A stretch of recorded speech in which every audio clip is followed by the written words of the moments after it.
Hi friends, ఇప్పుడే ఒక blouse అయితే స్టిచ్ చేశాను.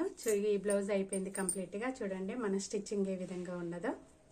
ఇది వీళ్ళ ఆది బ్లౌజ్ అండి. ఈ ఆది బ్లౌజ్ చూడండి ఎలా ఉందో. ఇలా ఉంది ఆది బ్లౌజ్ వచ్చేసి. ఇగో పైపింగ్ ఈ విధంగా అయితే ఇచ్చారు. లోన చూడండి ఇక్కడ మన చేయి దగ్గర కూడా ఏ విధంగా ఎగుడు దిగుడు అనేది వచ్చింది. అంటే ఇక్కడ కూడా చూడండి నీట్గా అనేది రాలేదు సమానంగా.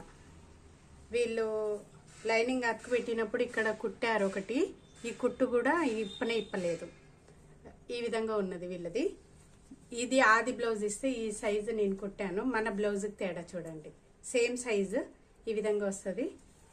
చూడండి చెయ్యి దగ్గర ప్లస్ గుర్తు, ఈ విధంగా ప్లస్ గుర్తు రావడం వల్ల బ్లౌజు ఎక్దమ్ పర్ఫెక్ట్ ఫిట్టింగ్ అయిపోతుందండి.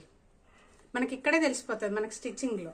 ఇట్లా షోల్డర్ పట్టుకొని హ్యాండ్స్ కానీ ఇవన్నీ కానీ మన స్టిచ్చింగ్ విధానం మొత్తం లోడింగ్ పద్ధతే మనది. పైపింగ్ కానీ ఏది కానీ చూడండి, లోపల కూడా చూడండి కుచ్చుకోకుండా మనకు. నేను దీన్ని ఏ విధంగా లోడింగ్ పద్ధతిలోనే స్టిచ్ చేశాను. వీళ్ళకి ఎక్కడ అనేది గుచ్చుకోదు ఎలాంటి క్లాత్ వచ్చినా కానీ. ఓకేనా ఫ్రెండ్స్, ఆ బ్లౌజ్కి ఈ బ్లౌజ్కి తేడా చూస్తారు కదా. బయట స్టిచ్చింగ్కి మన స్టిచ్చింగ్కి ఒక్కసారి మన స్టిచ్చింగ్ కనుక అలవాటు పడ్డారంటే మళ్ళీ బయటికి వెళ్ళరు. ఇది మాత్రం నాది గ్యారెంటీ. ఓకేనా ఫ్రెండ్స్, ఈ వీడియో నచ్చినట్లయితే ప్లీజ్ లైక్ చేయండి. Okay, bye.